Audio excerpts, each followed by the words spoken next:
स्वागत है आप लोगों का फिर से यूपीएसआई के टॉप 10 प्रीवियस ईयर क्वेश्चन, जो कि बेस्ड है कैसे अलग अलग चैप्टर्स पे अलग अलग वह क्वेश्चन जो टॉप 10 हैं और हर साल रिपीटेड हैं।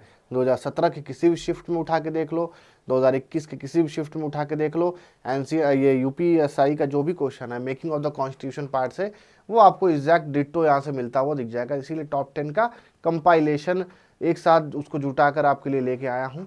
ये एक सीरीज है जो कि स्टार्टिंग से लेकर एंड तक चलेगी और हर एक चैप्टर, हर एक सब्जेक्ट के हर एक टॉपिक को ये कवर करते हुए चलेगी और सिर्फ वही 10 क्वेश्चन होंगे जो कि रिपीटेड हैं या हर साल आए हुए हैं।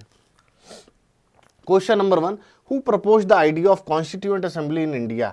एम.एन. रॉय 1934 में। जिससे पहले कांग्रेस, तो आप जानते हो कांग्रेस बहुत ही एक्टिविस्ट पार्टी थी जो उस समय इंडिपेंडेंस ऑफ इंडिया के लिए काफ़ी लड़ रही थी, लेकिन उससे पहले भी एम.एन. रॉय ने 1934 में कॉन्स्टिट्यूएंट असेंबली के लिए जो भी इंडिया में प्रपोजल था वो एक साल पहले यानी 1934 में ही दे दिया था। 1935 में कांग्रेस ने दिया था। देखो यहाँ पे क्वेश्चन भी है, when did Indian National Congress यानी officially demanded a constituent assembly, तो वो था ईयर 1935। थर्ड क्वेश्चन देखते हैं, who was the president of constituent assembly? Doctor Rajendra Prasad थे। फर्स्ट उसमें पूछता है कॉन्स्टिट्यूएंट असेंबली के प्रेसिडेंट में, उस समय कंट्रोवर्सी हो गई थी कि कोई ऐसे इंसान को हमारा प्रेसिडेंट बनाना पड़ेगा जिसको किसी भी तरह से कोई भी अपोज ना करे। तो doctor Rajendra Prasad was the सबसे अच्छे, सबसे बेस्ट सूटेबल कैंडिडेट लगे उस समय, तो उनको प्रेसिडेंट बना दिया गया कॉन्स्टिट्यूएंट असेंबली का उस समय का। अगला क्वेश्चन देखते हैं, विच committee was responsible for drafting the Indian constitution? Drafting committee led by B.R. Ambedkar. Doctor Bhimrao Ambedkar द्वारा लेड की गई एक टीम, ड्राफ्टिंग कमिटी, उन्होंने ये बनाया कि इंडियन कॉन्स्टिट्यूशन का ड्राफ्ट करना कैसे है। 10 किलो की किताब है, इतनी बड़ी किताब बनाया डॉक्टर B.R. अम्बेडकर, उनकी टीम ने मिलकर। अलग अलग लोगों का अलग अलग कहना है, B.N. राव ने बनाया, कुछ लोग कहते हैं कि अम्बेडकर ने बनाया, depends. When was the first session of the constituent assembly held?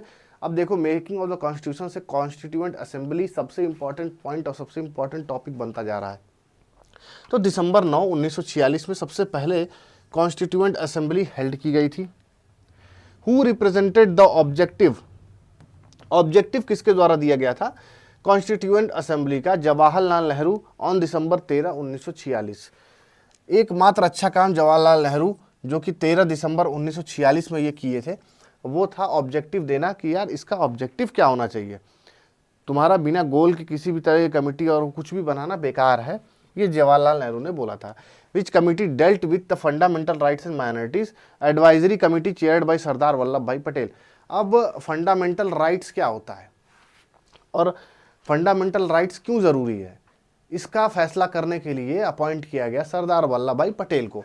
उन्होंने बनाई है कमिटी और वो कमिटी में बताया कि यार जो भी माइनॉरिटीज़ हैं उन पे तो कोई ध्यान ही नहीं दे रहा, माइनॉरिटीज़ के लिए। और अब सब लोग कहते हैं B.R. अम्बेडकर ने ये किया वो किया, SC ST के लिए उन्होंने, पिछड़ा वर्ग के लिए बहुत ही ज़्यादा ये मेहनत करी, जबकि ये टोटली रॉन्ग है।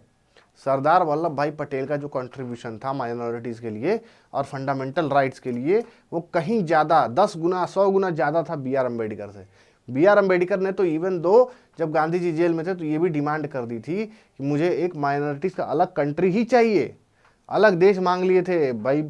SC ST का अलग देश चाहिए था, ये पाकिस्तान अलग बनाने की मांग हो रही थी, सब पंजाबी लोग अलग कह रहे थे बनाने के लिए, सब लोग अपना अलग अलग कह रहे थे, साउथ इंडियन लोग कह रहे थे हमें अलग चाहिए अपना कंट्री।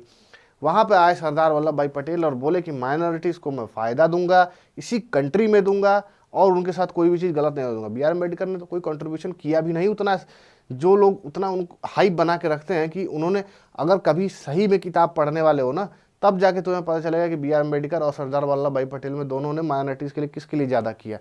वो रील और यूट्यूब पे देखने के बाद बहुत ज़्यादा लोग भौंकने आ जाते हैं, वो अलग बात है, बट एक्चुअल में फैक्ट यही है। Who was the constitutional adviser to the constituent assembly? B.N. Rao, जैसा कि मैंने बताया था। From which countries constitution did India adopt the idea of federal system with strong centre? Federal system मतलब जैसे मान लो ये सेंटर है और इसके बीच में एक और सेंटर है, ये क्या है, कॉन्सेंट्रेटेड होगा, मतलब पावर जो मेन होगी वो इसके पास होगी, ये एक न्यूक्लियस है। तो ये कहाँ से उठाया गया, ये कनाडा से उठाया गया कि सेंटर स्ट्रांग होना चाहिए, बाकी सिस्टम फेडरल होगा। On which date did the constitution assembly adopt the Indian constitution, November 26 1949, जो कि हमारे 26 जनवरी जो हम मनाते हैं वही था हमारा कॉन्स्टिट्यूएंट असेंबली को अडॉप्ट करने वाला। और वो पावर में कब आया? 26 जनवरी 1950 में। मैं एक दो लोगों से पूछने में भी कहते 26 जनवरी कब मनाया था? 26 जनवरी 1947 को मनाया था, देश आज़ाद हुआ था। वही ऐसे लोग हैं जो कि क्या ही बोला जाए, छोड़ो। ये था आपका यूपीएसआई के टॉप 10 क्वेश्चन जो कि मेकिंग ऑफ द कॉन्स्टिट्यूशन से आता है। अगले चैप्टर और अगले पार्ट के लिए एक नया टॉप 10 क्वेश्चन का सीरीज आपके लिए अगले टाइम वीडियो में आ जाएगा। तब तक के लिए पढ़ते रहो, तैयारी करते रहो, हमारे साथ जुड़े रहो। चैनल को सब्सक्राइब करो, सरप्राइज करो चैनल को, like and share with your friends, girlfriends and boyfriends. Bye bye, love you all, thank you.